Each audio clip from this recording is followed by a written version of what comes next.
기도하겠습니다.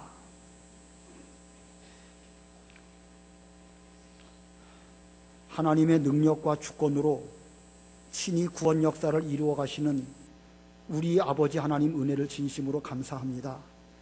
우리의 아들들은 어리다가 장성한 나무와 같고 우리의 딸들은 궁전의 시장대로 아름답게 다듬은 모퉁이돌과 같다고 하신 하나님 아버지, 하나님의 교회에 어린 나무와 같았던 우리 사람들이 어느덧 장성한 사람이 다 되었고, 또 우리의 딸들은 참 부끄럽고 부족한 것이 많았지만 하나님께서 잘 다듬어서 이 기둥을 잘 받드는 모퉁이돌로 사용하심으로 하나님의 교회에 불러주시고 존귀하게 사용하여 주시는 주님의 은혜를 진심으로 감사합니다. 우리가 다 이렇게 하나님의 부르심을 입고 하나님의 교회에서 귀하게 쓰임을 받고 있사오나 우리 자신의 모습을 스스로 돌이켜볼 때에 심히 부끄럽고 부족한 것이 많이 있고, 맡기신 하나님의 큰 구원 역사를 생각해 볼 때에 저희의 힘만으로는 감당할 길이 없습니다.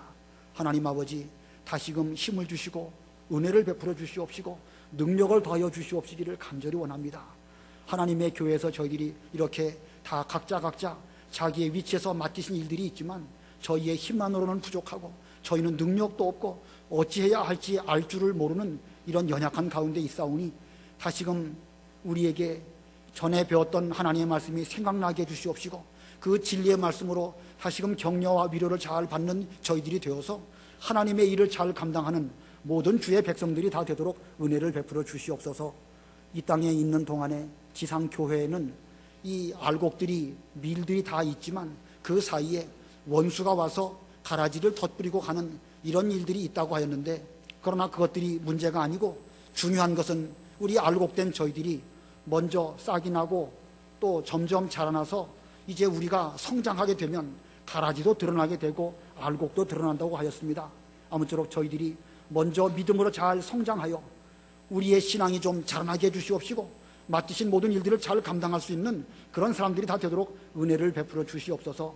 믿음 없는 눈으로 주변을 돌아보지 않게 해주시옵시고 이 모든 일들이 하나님의 은혜와 주권 가운데 되어지는 것을 생각하면서 가라지를 우리 주님께서 심판 때까지 그냥 놔두라 하신 것이 무슨 뜻인지 생각해 보면서 모든 심판에 대한 것들은 주께 맡기고 우리가 다 나중에 주 앞에 서게 되었을 때에 어떤 모습으로 서게 될지를 먼저 생각하는 저희들이 다 되게 해 주시옵소서.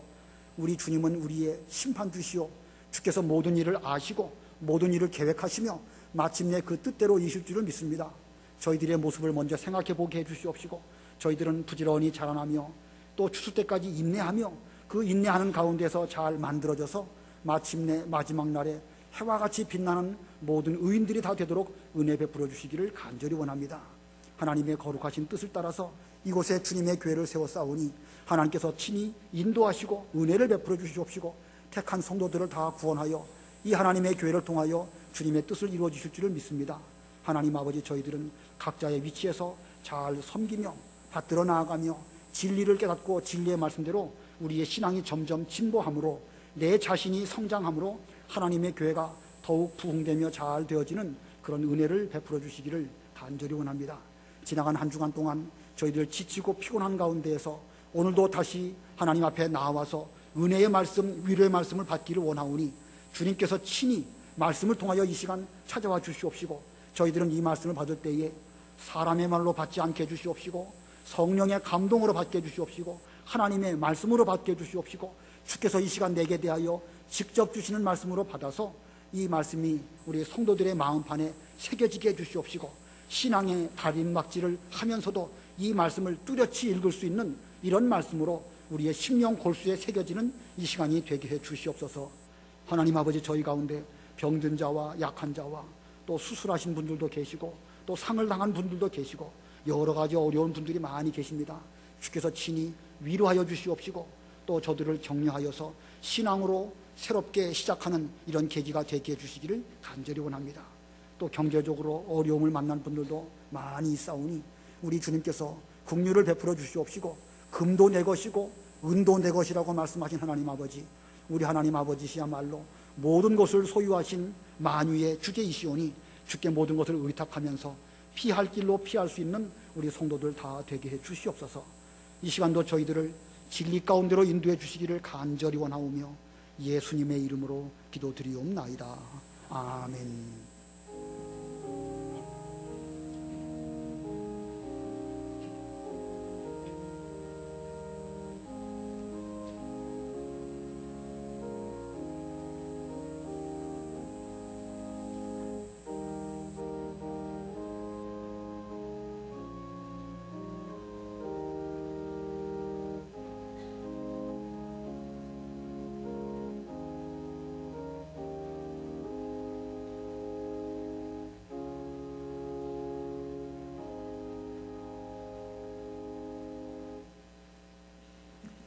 하나님 말씀은 마태복음 26장 36절입니다.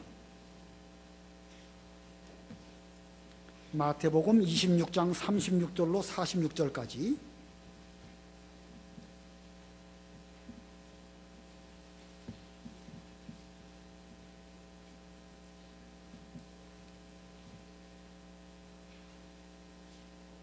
마태복음 26장 36절 봉독합니다. 그때에 예수께서 그들과 함께 겟세마네라고 하는 곳에 가셔서 제자들에게 말씀하시기를 내가 저기 가서 기도하는 동안에 너희는 여기에 앉아 있어라 하시고 베드로와 세베대의 두 아들을 데리고 가셔서 슬퍼하며 괴로워하기 시작하셨다. 그때에 예수께서 그들에게 말씀하시기를 내 마음이 매우 괴로워 죽을 지경이니 너희가 여기에 머무르면서 나와 함께 깨어 있어라 하시고 조금 더 나아가 자신의 얼굴을 땅에 대고 엎드려 기도하며 말씀하시기를 나의 아버지시여 만일 하실 수 있다면 이 잔을 내게서 지나가게 하소서. 그러나 내가 원하는 대로가 아니라 아버지께서 원하시는 대로 하소서. 예수께서 그 제자들에게 오셔서 그들이 자고 있는 것을 보시고 베드로에게 말씀하셨다. 너희가 이처럼 한 시간도 나와 함께 깨어 있을 수 없느냐? 시험에 들지 않도록 깨어 기도하여라. 영은 원하지만 육신이 약하구나. 예수께서 두 번째 다시 나아가서 기도하여 말씀하시기를 나의 아버지시여 만일 내가 마시지 않고는 이 잔이 지나갈 수 없다면 아버지의 뜻이 이루어지소서 하시고 다시 오셔서 보시니 그들이 자고 있었다. 이는 그들의 눈이 너무 피곤하였기 때문이다. 예수께서 저희를 그대로 두고 다시 가셔서 동일한 말씀으로 세 번째 기도하시고 제자들에게 돌아오셔서 그들에게 말씀하셨다. 이제는 자고 쉬어라. 보아라, 그 시각이 가까이 왔다. 인자가 죄인들의 손에 넘겨지게 된다. 일어나서 가자. 보아라, 나를 넘겨줄 자가 가까이 왔다. 거기까지 봉독하겠습니다.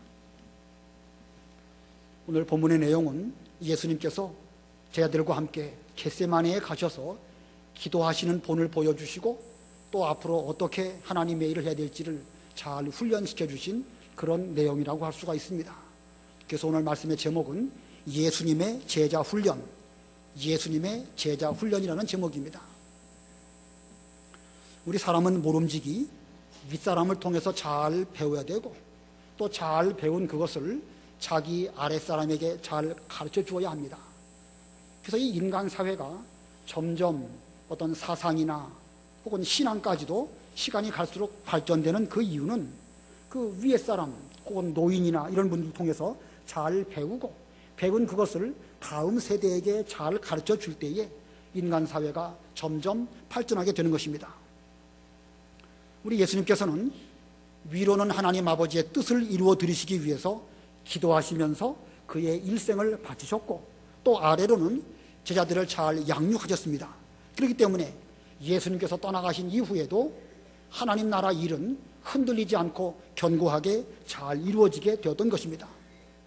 마찬가지로 우리들도 한편으로는 예수님의 가르침을 받은 예수님의 제자로서 신앙훈련 또 제자훈련을 잘 받아야 되는 것이고 동시에 다른 한편으로는 우리의 후대와 우리의 자녀들에게 이 신앙을 잘 훈련시켜서 우리 모두가 떠나간 이후에도 하나님의 일은 변함없이 잘 되도록 하는 것이 우리의 몫인 것입니다. 그러므로 이 제자 훈련이라고 하는 것은 어떤 특정한 사람에게만 해당되는 것이 아닙니다.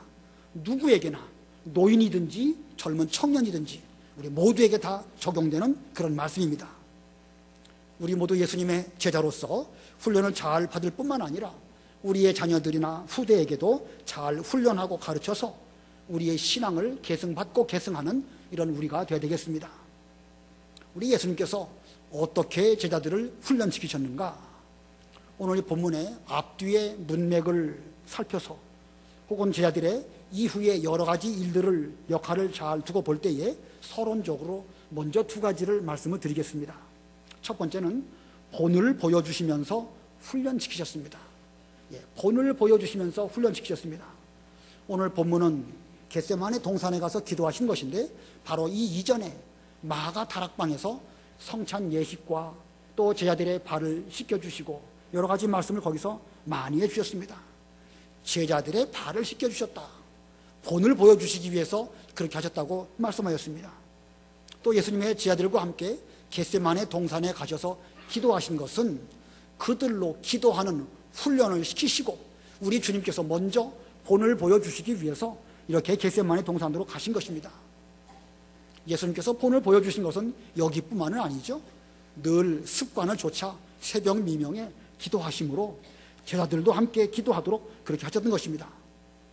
그러므로 이 신앙이라는 것은 학습 이론이나 어떤 인간적인 훈련으로 되어지는 것이 아니고 필연적으로 생활 가운데에서 본을 보여줌으로써 가르쳐지는 것입니다. 우리 예수님께서는 3년 반 동안 예수님의 제자들과 함께 음식을 잡수기도 하시고 길을 행하기도 하시고 집안에 머무실 때든지 배 위에 계셨을 때든지 여러 상황 가운데에서 말씀을 부지런히 가르쳐 주실 때에 시청각으로 몸소 체험적으로 그들에게 가르쳐 주셨기 때문에 예수님께서는 훌륭한 제자 12를 양육시켜 주셨던 것입니다. 또 두 번째 원리는요, 멀리 보고 훈련시키신 것입니다. 첫 번째는 본을 보여주심으로 훈련시켜 주셨다고 한다면 두 번째로는 멀리 보고 훈련시키셨습니다. 이 마가 다락방에 계실 때에 예수님께서 말씀하셨습니다. 너희들이 오늘 밤에 다 나를 배반하고 흩어질 것이다. 자, 이때 베드로는 저는 주님과 함께 감옥에도 죽는 자리에까지라도 주님과 함께 가겠습니다. 결코 주님을 배반하지 않겠습니다. 이렇게 말씀을 드렸습니다. 하지만 예수님께서는 베드로가 그날 밤 예수님을 모른다고 3번 부인할 것을 미리 아시고 베드로에게 말씀하셨습니다.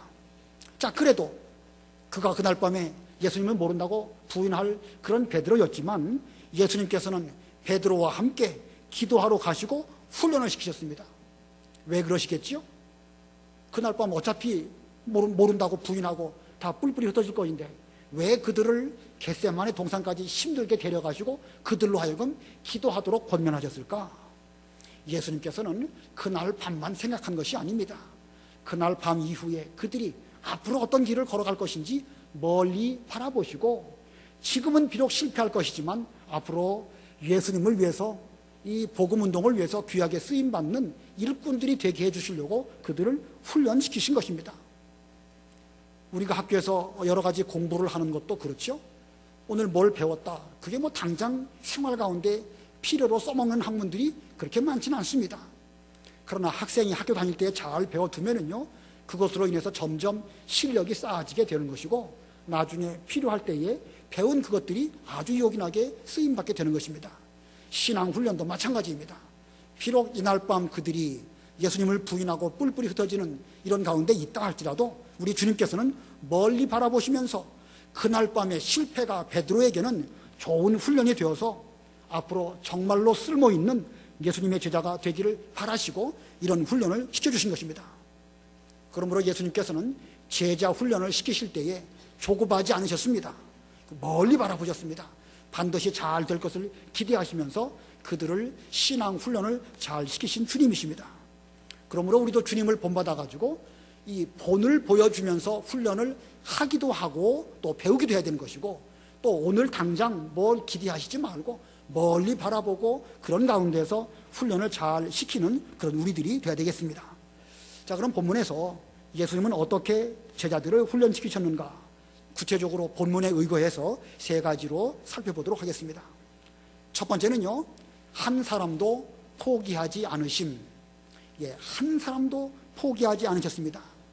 그 앞부분 31절에 보면 너희 모두가 오늘 밤에 나를 배반할 것이다, 모두라고 표현하였습니다.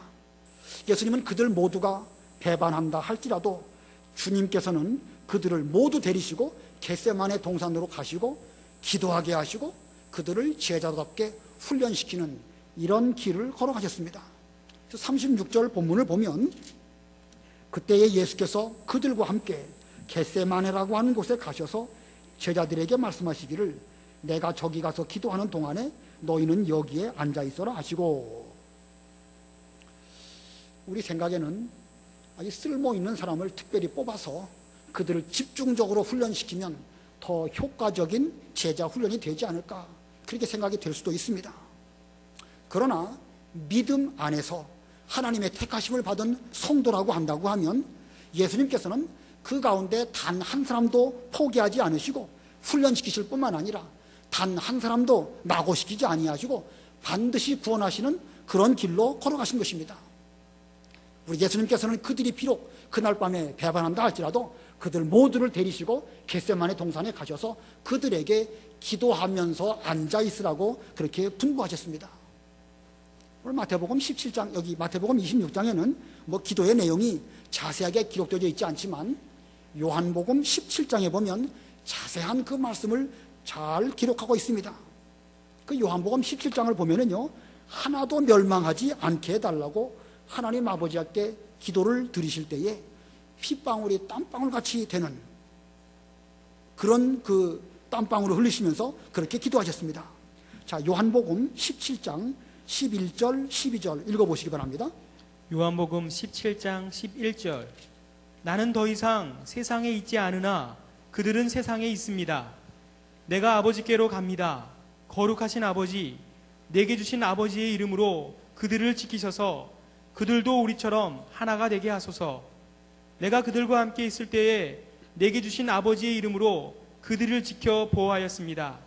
그러므로 그들 가운데 하나도 멸망하지 않았고 오직 멸망의 자식뿐이니 이는 성경이 이루어지게 하려는 것입니다. 자, 이 말씀을 보면 하나님께서 예수님에게 제자들을 다 주셨고 아버지의 이름으로 그들을 지키셔서 우리처럼 하나가 되게 해주셨습니다. 제자들도 하나님 아버지와 예수님께서 서로 안에 계심으로 말미암아 하나가 되신 것처럼 제자들도 하나가 되게 하시려고 하십니다. 그러시면서 12절 끝에는 그러므로 그들 가운데 하나도 멸망하지 않았고 오직 멸망의 자식뿐이니, 여기서 말씀하시는 멸망의 자식은 누구를 가리키겠죠? 가룟 유다를 가리키는 것이죠. 가룟 유다가 처음부터 그 제자 이 성도라고 할 수 없고 그들은 처음부터 부탁자입니다. 그는 어차피 멸망의 길을 걸어갈 자이니까 그렇게 되겠지만 그렇지 않고 믿음 안에 있는 모든 성도들은 하나도 멸망하지 않고 또 이 모든 성경 말씀이 그들을 통해서 이루어질 것입니다. 이렇게 말씀하셨습니다. 그 요한복음 17장 20절도 한번 읽어보시기 바랍니다. 20절 내가 구하는 것은 이들만 위한 것이 아니라 그들의 말을 통해 나를 믿을 자들도 위한 것입니다. 23절도 읽어보세요. 내가 그들 안에 있고 아버지께서 내 안에 계신 것은 그들을 하나로 온전하게 하셔서 아버지께서 나를 보내신 것과 아버지께서 나를 사랑하신 것 같이 그들도 사랑하셨다는 것을 세상이 알게 하려는 것입니다. 여기 20절에 보니까 이들만을 위한 것이 아니라 그들의 말을 통해 나를 믿을 자들도 위한 것입니다. 제자들이 전하는 복음을 통해 가지고 예수님을 믿을 자들을 위해서도 하나도 멸망하지 않고 다 구원하시도록 우리 주님께서는 기도하셨습니다. 자, 예수님의 제자들의 그 말을 통해서 믿을 자들, 바로 누구를 가리키는 것이겠습니까? 바로 우리들을 가리키는 것입니다. 우리가 예수님의 말씀을 전한 우리 이 사도들과 선지자들의 터 위에 세움 받은 우리들 아니겠습니까? 우리 한 사람 한 사람까지도 하나도 멸망하지 않고 다 구원하시도록 주님께서는 이 겟세마네 동산에서 그렇게 기도하신 것입니다. 자, 여기 예수님의 이런 기도의 내용에서 보셨듯이 예수님은 택하신 백성 한 사람 한 사람을 사랑하셨을 뿐만 아니라 하나도 나고자고 없이 반드시 구원하십니다. 우리 사람은 혹시 사람들을 잃어버릴 수도 있어요. 뭐 사람이다 보니까 그럴 수 있겠죠. 그러나 하나님도 예수님도 절대로 우리 모두 한 사람도 잊어버리시는 법이 없습니다. 이사야 49장에 보면 여인은 혹시 자기 태에서 난 그 아들을 잊는다 할지라도 나는 너를 잊지 않을 것이니 이렇게 말씀하셨습니다. 나는 너를 내 손바닥에 새겼다라고 말씀하고 있습니다. 또 아모스 9장에 보면 하나님께서 이스라엘 백성들을 만국 가운데서 체질하듯이 체질할 것이지만 한 알갱이도 떨어지지 않게 하신다 이렇게 말씀하십니다. 이스라엘 백성들을 체질하시듯이 하나님께서 체질하신다고 그랬습니다. 체질이라는 게 뭐 하는 데 쓰는 것이죠? 그 곡식 가운데 여러 가지 그 불순물들이 들어있는 것을 체질을 통해서 골라내는 것이 체질이죠.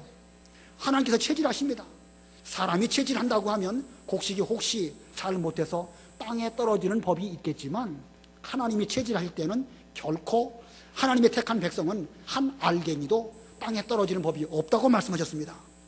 자, 그러므로 우리 사람은 혹시 몰라도 우리 목사는 혹시 부족해서 여러분들을 잘 챙기지 못한다 할지라도 낙심하거나 뭐 용기를 잃을 그럴 필요 없습니다. 왜냐하면 하나님과 예수님께서는 우리를 결코 잃어버리는 법이 없으시기 때문에 그렇습니다. 우리 교회에 상당히 많은 분들이 이렇게 모여서 신앙생활하고 있습니다. 이 많은 분들을 일일이 다 챙기기가 저로서는 좀 쉽지가 않습니다. 예배 끝나고 밖에 나가서 이렇게 인사할 때에 뭐 문이 둘이 있는데 제 앞으로 나가시는 분들하고는 악수를 하고 저쪽으로 나가시는 분들에게는 또 눈으로 또 인사를 합니다. 그러다 보면 여기 저하고 악수하시는 분은 손으로 악수하고 눈은 저 짝을 쳐다보고 그러니 뭐 악수하시는 분은 태도가 뭐 이러냐 이럴 수도 있고 저쪽에 계신 분들은 또 그럴 수도 있고 사람이 그래요. 인간 사회는 다 부족하기 때문에 제가 여러분들을 일일이 다 뭐 좀 이렇게 인사라도 드리려고 해도 이게 쉽지가 않습니다. 자, 그러나 하나님은 그렇지 않습니다. 오늘 제자 훈련을 제가 말씀드리고 있지만 아무래도 제자 훈련 그러면 뭐 젊은 사람들, 학생들을 훈련시키는, 교육시키는 그런 면에 초점이 맞춰지는 것이죠. 그러나 그렇다고 해서 노인들은 필요 없다는 것인가? 그건 아닙니다.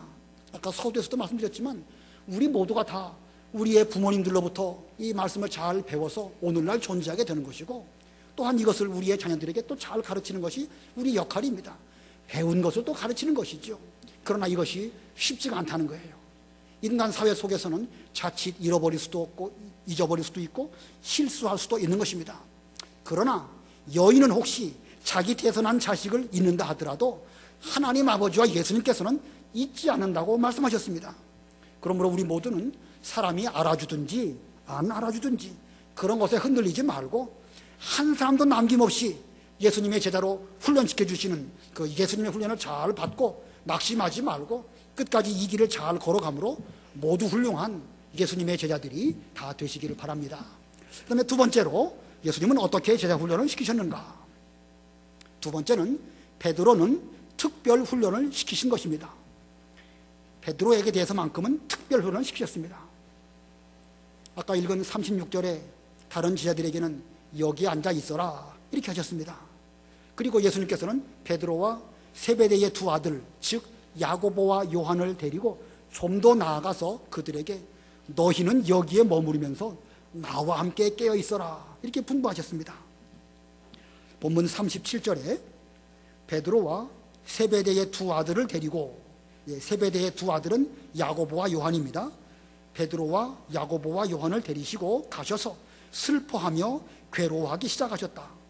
그때 예수께서 그들에게 말씀하시기를 내 마음이 매우 괴로워 죽을 지경이니 너희가 여기에 머무르면서 나와 함께 깨어 있어라 하시고, 자, 다른 제자들에게는 여기 앉아 있어라 이렇게 하신 것은 여기 앉아서 놀든지 말든지 그렇게 해라 그런 뜻은 아닙니다. 그들에게 대해서도 그들 나름대로 신앙훈련을 잘 받도록 거기에 앉아 있으라고 그렇게 말씀하셨습니다. 그리고 또 베드로나 야고보나 요한에게는 좀 더 앞으로 나아가게 하시고 여기에 머무르면서 나와 함께 깨어 있으라 이렇게 말씀하셨습니다. 그것은 그들의 실력이나 앞으로 그들이 맡아야 할 여러 가지 책무가 또 좀 다른 면이 있기 때문에 그들에 대해서는 특별 훈련, 맞춤형 교육을 주님께서 시키신 것입니다. 그래야 그게 효과적인 교육이 될 것이지요. 우리 학교에서도 공부시킬 때에 무조건 똑같이 천편일률적으로 가르치지는 않죠. 다 수준별로 맞춤형으로 교육을 시킬 때에 교육 효과가 있는 것입니다. 우리 예수님께서는 지혜로운 선생님으로서 다 제자들의 형편을 하나하나 아시고 그들 모두를 다 낙오시키지 않고 훈련시키시는 가운데에서 베드로와 야고보와 요한에게는 좀 더 특별 훈련을 시키신 그런 예수님이십니다. 그런데 베드로와 야고보와 요한 가운데서도 특별히 베드로에게 대해서는 더 많은 훈련을 시키셨습니다. 40절 보면 예수께서 그 제자들에게 오셔서 그들이 자고 있는 것을 보시고 베드로에게 말씀하셨다. 너희가 이처럼 1시간도 나와 함께 깨어 있을 수 없느냐? 시험에 들지 않도록 깨어 기도하여라. 영은 원하지만 육신이 약하구나. 자, 이 특별히 베드로에게 말씀하셨습니다. 너희가 이처럼 1시간도 나와 함께 깨어 있을 수 없느냐? 나와 함께 깨어서 좀 기도해라. 그리고 뭐라고 말씀하셨죠? 뭐에 들지 않도록, 시험에 들지 않도록 깨어 기도하여라. 영은 원하지만 육신이 약하구나. 그냥 기도하지 말고 깨어서 기도하라고 말씀하셨습니다. 지금 돌아가는 상황이 어떻게 돌아가는지 좀 잘 살펴보고 정신 차려서 깨어서 기도하라는 것입니다. 지금 예수님께서 겟세마네 동산에서 기도하시는 이때에 가룟 유다는 그 대제사장의 하속들을 이끌고 와가지고 예수님을 잡아가려고 이런 일들이 지금 일어나고 있습니다. 이런 돌아가는 상황들, 십자가를 지시할 것과 앞으로 있어야 할 여러 가지 일들을 좀 깨어서 분별하는 가운데 기도하라고 말씀하셨습니다. 예수님께서 베드로에게 깨어 기도하라 라고 말씀하셨는데, 그래도 12제자 가운데 어느 정도 베드로는 좀 더 깨어있는 그런 정신을 갖고 있는 제자라고 할 수가 있습니다. 너희들이 다 나를 배반할 것이다, 그렇게 주께서 말씀하실 때에 베드로는 결코 주님을 배반하지 않고 주님과 함께 감옥에도 심지어 죽는 자리에도 가겠습니다. 자, 베드로가 깨어 있습니까? 안 깨어 있습니까? 정신적으로 볼 때는 그는 올바른 생각을 가지고 스승께서 그 길을 걸어가신다고 하면 저도 기꺼이 그 길을 가겠습니다, 이런 마음가짐을 갖고 있는 것입니다. 자, 베드로는 이렇게 깨어있는 정신을 갖고 있긴 갖고 있지만 지금 뭐가 문제죠? 베드로에게 기도하지 않은 것이 문제이기도 하고 그것도 문제이지만 육신이 약한 것이 문제입니다. 정신적으로는 주님을 쫓아가겠습니다 라고 말하고 있지만 육신이 약해가지고 그 길을 제대로 못 따라가는 것, 그게 문제인 것입니다. 이 베드로의 마음으로는 예수님을 배반하지 않고 심지어 죽는 데까지 주님과 함께 가기를 원하지만 이 신앙이라는 것이 마음만으로 되는 게 아니죠. 먼저 우리 마음이 필요하지만 그러나 그것은 이 마음만으로 되는 것이 아니고 육신이 거기에 함께 따라줘질 때에 그 신앙이 온전한 신앙이라고 할 수가 있는 것입니다. 다시 말하면 우리 사람은 영혼과 육신으로 되어져 있습니다. 분명히 영혼과 육신으로 되어져 있긴 한데 그러나 육신이 우리 몸의 주체가 아니라 영혼이 우리 몸의 주체입니다. 그래서 이 영혼이 이 육신을 주장을 해서 생활 가운데서 주님과 함께 할 수 있는 이런 믿음을 소유한다고 하면 그 사람의 신앙은 온전한 신앙이라 말할 수 있을 것입니다. 그런데 마음 따로 육신 따로 따로따로라고 한다면 온전한 신앙이라고 말할 수가 없는 것입니다. 자, 그런데 영으로 마음으로는 원하지만 육신은 약하구나. 마음과 육신이 함께 되는 거, 이게 쉬울까요? 어려울까요? 어렵죠. 대단히 어렵습니다. 그렇기 때문에 기도가 필요한 것이고 그렇기 때문에 훈련이 필요한 것입니다. 지금 베드로에게는 적어도 마음만큼은 그런 정도에까지 올라와 있습니다. 그래서 예수님께서는 베드로를 특별 훈련을 시켜서 정말로 쓸만한 예수님의 제자로 만드시려고 지금 이런 훈련을 시키신 것입니다. 지금 이 시간 우리 모두는 자신의 마음을 한번 스스로 돌아보시기 바랍니다. 나는 적어도 마음만큼은 예수님과 함께 가기를 원하는 그런 마음을 가지고 있는가? 나는 적어도 마음만큼은 주님과 함께 감옥에도 가겠다. 적어도 마음만큼은 주님을 위해서 기꺼이 내 생명도 드리겠다. 뭐 실제로 그게 가능할지 안 할지는 뒤의 일이고 내 마음에서만큼은 그런 마음을 갖고 있는지 아닌지 여러분 한번 생각해 보시고 한번 답해 보시기 바랍니다. 어떠신가요? 쉽게 말할 수는 없는 일이지만 제 생각에는 여기 계신 분들의 적어도 믿음이 똑바로 돼 있는 분이라고 한다면 마음만큼은 나는 주님과 함께 이 길을 걸어가겠습니다. 주님을 위해서라면 감옥에도 심지어 죽는 자리에까지라도 주께서 원하신다고 하면 이 몸 드릴 그런 마음이 되어져 있습니다. 이런 마음 다 갖고 계시지 않을까요? 쉽게 말할 수 있는 일은 아니지만 적어도 기본적으로 믿음이 똑바로 된 사람이라고 한다면 그런 마음가짐은 다 가질 것입니다. 자, 그렇다고 한다면 이런 기본적인 신앙, 기본적인 믿음을 우리가 다 갖고 있다고 할진데 이제부터 우리에게 필요한 게 무엇이겠습니까? 기도가 필요한 것이고 제자다운 훈련을 받는 것이 필요한 것입니다. 기도와 훈련을 통해서 우리의 육신의 약한 것을 잘 이긴다고 한다면 우리도 얼마든지 베드로와 같이 그런 제자가 될 수가 있는 것입니다. 우리 예수님께서는 시험에 들지 않도록 깨어 기도하라고 말씀하셨는데 이 기도하지 않고는 이 시험을 이길 수 있는 사람이 아무도 없습니다. 우리 예수님께서는 겟세마네 동산에서 기도하실 때에 내 뜻대로 마옵시고 아버지의 뜻대로 되기를 원합니다. 이렇게 다 기도를 드리신 다음에 그리고 아버지의 원하시는 대로 십자가를 치시고 우리의 구원을 완성하셨습니다. 이러한 예수님의 걸어가신 모습을 본받고 우리도 기도함으로 말미암아 겟세마네 동산까지 십자가의 자리까지 심판하실 그 자리까지 주님과 함께 걸어가시는 여러분들이 다 되시기를 바랍니다. 강한 훈련을 통해서 예수님의 정병, 그리스도의 정병이 되시고 우리 몫의 태인 십자가를 잘 지는 그런 예수님의 모든 참된 제자들이 다 되시기를 바랍니다. 그 다음에 세 번째로 예수님은 제자들을 어떻게 훈련시키셨는가? 기도를 강요하지는 않으심. 강요하시지는 않으셨습니다. 본문 43절 보겠습니다. 다시 오셔서, 세 번째 오신 것이죠. 두 번째 오신 것입니다. 다시 오셔서 보시니 그들이 자고 있었다. 이는 그들의 눈이 너무 피곤하였기 때문이다. 예수께서 저희를 그대로 두고 다시 가셔서 동일한 말씀으로 세 번째 기도하시고, 우리 예수님께서는 피 같은 땀을 흘리시면서 두 번씩이나 간절히 기도하셨습니다. 그런데 돌아와서 제 아들을 보니까 특별히 베드로가 지금 여전히 잠을 자고 있거든요. 여전히 잠을 자고 있는 베드로에 대해서 예수님께서는 어떻게 해야 될까요? 이거 뭐 두 번씩이나 말했는데도 불구하고 여전히 잠자고 있으니까 일으켜 세우든지 야단을 치시든지 뭐 좀 그럴 만도 하시지 않습니까? 아니면 뭐 훈련 차원에서 학생들을 훈련시킬 때에 뭐 손 들고 있게 한다든가 등등 여러 가지 할 수 있겠죠?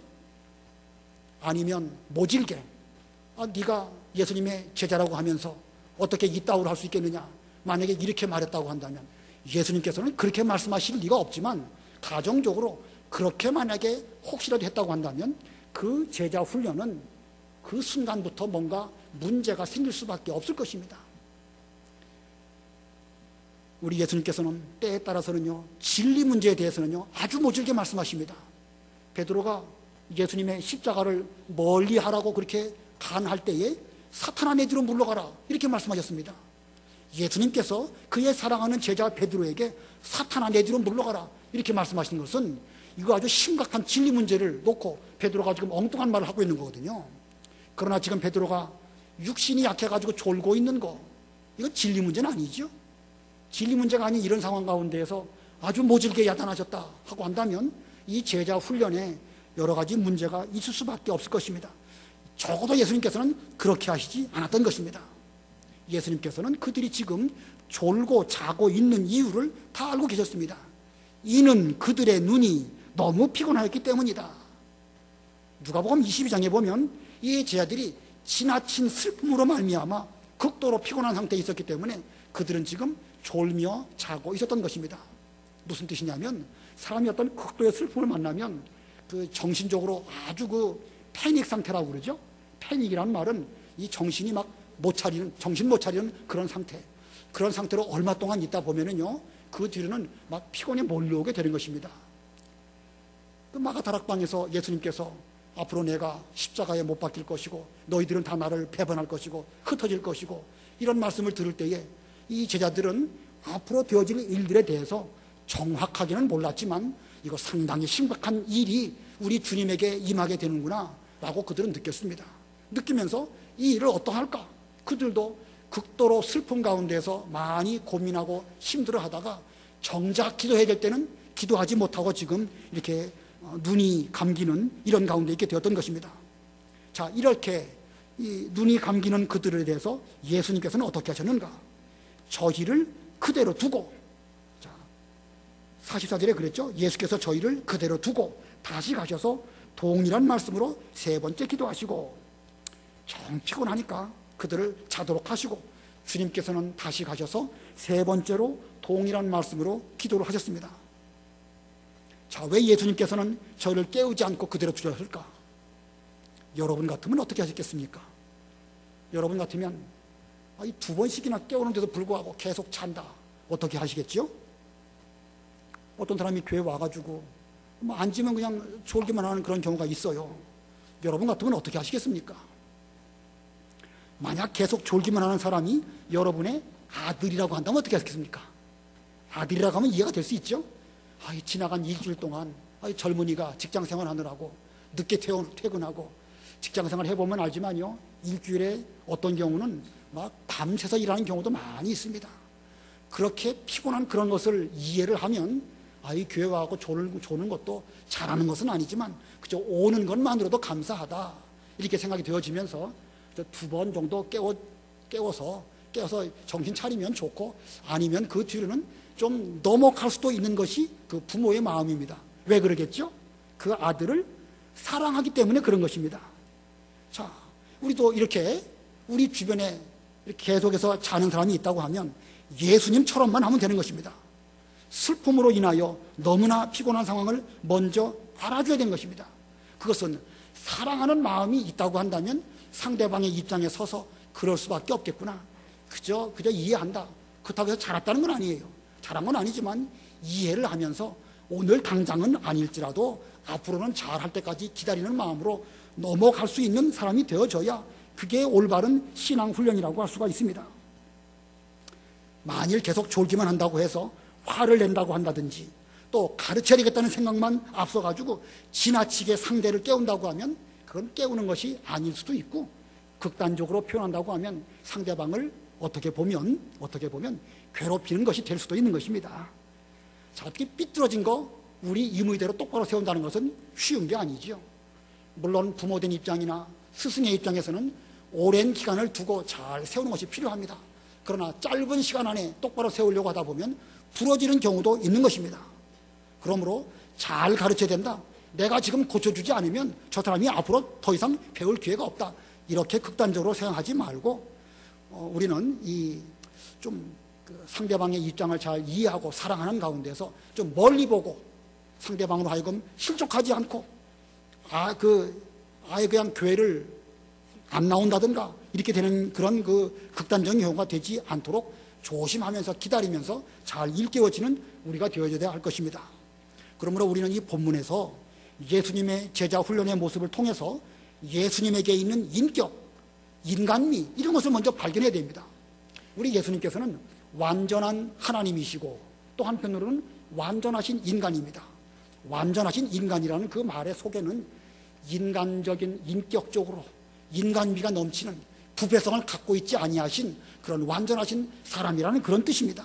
우리 예수님에게는 이와 같은 완전한 인격과 인간미가 있었기 때문에 그것으로 말미암아 제자들을 사랑해 주시고 이해해 주시고 기다려 주시고 또 기도하지 못하는 가운데 있지만 적절한 상태에서 권면해 주심으로 말미암아 이 이후의 제자들이 다 훌륭한 예수님의 제자들이 다 된 것입니다. 열왕기상에 보면 그 엘리야가 하나님의 큰 일을 하게 되었지만 그도 연약한 육체를 갖고 있었기 때문에 나중에는 로뎀나무 아래 쓰러져서 죽기를 구했죠. 그때 하나님의 사자가 숯불에 구운 떡과 물 한 병을 가지고 와가지고 엘리야를 잘 어루만져 주면서 이제 일어나서 이 떡과 물을 먹어라 이렇게 권면해 줍니다. 어루만져 주었다는 것은 그를 이렇게 마사지를 해 준다든지 잘 격려해서 힘을 내도록 북돋아 주고 음식을 잘 먹게 했다는 것입니다. 그래서 엘리야가 여호와의 사자의 그 말씀대로 떡을 먹고 물을 마시고 그 다음에 다시 또 누워 잤습니다. 자, 이쯤 되면 이렇게 먹여주었는데 또 누워 자느냐라고 하면서 포기할 수도 있겠지만 여호와의 사자께서는 다시 엘리야에게 숯불에 구운 떡과 그리고 그 물 한 병 잘 먹게 하시면서 다시 또 권면해 주십니다. 앞으로 내가 할 일이 많이 있다. 너는 앞으로 이 위대한 일을 해야 되겠는데 내가 그렇게 낙심해서 쓰러져 있으면 어떡하겠느냐 이렇게 말씀해 주시고 위로하였기 때문에 엘리야가 다시 힘을 내서 그 음식을 먹고 호렙산에 가고 계시를 발견하고 하나님의 일을 잘하는 그런 길을 걸어간 것입니다. 자, 이거 보면 이 예수님의 방법이나 하나님의 방법이나 다 같은 것입니다. 비록 인간적으로 우리는 약해서 쓰러지지만 포기하지 아니하시고 계속 찾아와 주시고, 자, 지금은 비록 넘어졌을지라도 앞으로 잘 될 때까지 권면해 주시고 위로하시는 그 방법이야말로 하나님의 방법이고 예수님의 방법입니다. 그런데 이것이 사랑이 없고 냉정하게 한다고만 하면 그것은 올바른 방법이라 할 수 없습니다. 나는 잘할 수 있고 상대방은 부족하니까 내가 상대방을 가르치지 않으면 상대방은 앞으로 더 이상 배울 기회가 없다, 이런 생각이 앞서가지고 사랑하지 않은 가운데서 지나치게 한다고 하면 그건 올바른 방법도 아니고 예수님의 방법도 아닌 것입니다. 이거 참 중요한 것입니다. 우리 부모들이 자녀들을 잘 교육시키기를 원하지만 때로는 지나치기 때문에 실족하게 만들고 문제를 일으키게 만드는 것이고, 신앙교육도 그런 일들이 상당히 많이 있습니다. 우리는 앞으로는 이런 일이 일어나지 않기를 상당히 조심해야 되겠고 강요하지는 않아야 할 것입니다. 본문 45절 보겠습니다. 45절, 제자들에게 돌아오셔서 그들에게 말씀하셨다. 이제는 자고 쉬어라. 보아라, 그 시각이 가까이 왔다. 인자가 죄인들의 손에 넘겨지게 된다. 일어나서 가자. 보아라, 나를 넘겨줄 자가 가까이 왔다. 예수님께서는 십자가를 향하여 나아갈 모든 준비를 다 마치시고 제자들에게 일어나서 가자, 일어나서 나와 함께 가자, 이렇게 말씀하십니다. 예수님이야 십자가에서 이제 승리하시기 위해서 그 길을 걸어가실 것이지만 제자들은 지금 그날 밤에 흩어지고 예수님을 모른다고 부인할 터인데 굳이 왜 그 길을 걸어가자고 주께서 말씀하셨을까? 차라리 그 길을 안 가는 것이 더 낫지 않을까? 그렇게 생각이 들기도 하지요. 그러나 신앙이라는 것은 실패를 통해서 배우기도 하는 것이고 실패는 성공으로 가기 위한 관문이기도 하기 때문에 주님께서는 그들에게 일어나서 나와 함께 가자, 이렇게 권면하신 것입니다. 자, 우리 신앙이라는 게 그런 것입니다. 7번 넘어져도 8번째 일어나는 것이 신앙입니다. 그렇다고 해서 넘어지고 기도하지 못하고 예수님을 부인한 것이 잘했다는 건 아닙니다. 그러나 그런 과정을 통해서 앞으로 제자다운 제자가 된다고 하면 우리 주님께서는 그 길을 향하여 나아가자라고 하시면서 그들을 권면하여 그 길로 앞서가시고 목자와 같이 양떼들을 이끌고 그 길을 가신 것입니다. 이스라엘 백성들이 애굽에서 나와가지고 광야로 들어가게 되었습니다. 광야 40년 내내 그들은 예수님을, 하나님을 원망하고 시험하고 여러 가지 죄를 거듭거듭 지었습니다. 그것만 보면 광야 40년은 내내 실패한 생활이라고 볼 수가 있겠죠. 그러나 마지막에 가서 그들은 하나님의 이 용맹한 군사가 되어서 가나안 땅을 차지할 수 있는 그런 막강한 군사가 되었던 것입니다. 그와 같이 하나님께서 이스라엘 백성들을 광야에서 훈련시키신 것처럼 예수님께서는 지금 예수님의 십자가를 통하여 그들을 훈련시켜 앞으로 실패를 두려워하지 말고 예수님과 함께 십자가를 향하여 나아갈 수 있는 이런 길을 걸어가도록 권면하신 것입니다. 예수님의 이러한 권면을 잘 받아서 예수님의 12 제자가 하나같이 다 주님을 위해서 자기들의 목숨을 바쳤고 심지어 베드로는 거꾸로 십자가에 못 박는 그런 길을 걸어가게 되었던 것입니다. 그러므로 우리들도 이런 예수님의 제자 훈련을 잘 받아서 우리가 지금 마음으로는 원하지만 육신이 약한 거, 기도와 훈련으로 강한 예수님의 군사들이 되어야 되겠고, 또 우리 주님께서 우리에게 여러 가지로 인도해 주실 때에 나의 약한 것만 보지 말고 혹시 나는 넘어질지라도 다시 또 그 길을 계속해서 걸어가므로 우리의 실패를 딛고 성공으로 나아가는 예수님의 모든 제자들이 다 되시기를 바랍니다. 오늘 예수님의 제자 훈련 본을 보여주시면서 멀리 보여주시고 훈련시키셨다. 첫 번째로는 한 사람도 포기하지 않으셨고 베드로에게는 특별 훈련을 시키셨습니다. 그리고 세 번째로는 기도를 강요하시지는 않았다. 이 세 번째가 중요합니다. 사랑은 없고 강요만 있다고 하면 그 사람은 부러지게 되고 실족하게 되는 경우도 혹시 있을 수 있으니까 우리는 진심으로 상대를 사랑하는 마음으로 이해하는 가운데에서 오랜 시간을 두고 잘 권면해서 마침내 올바로 세우는 이런 제자 훈련을 시키는 우리 모두가 다 되어야 되겠습니다. 기도하시겠습니다.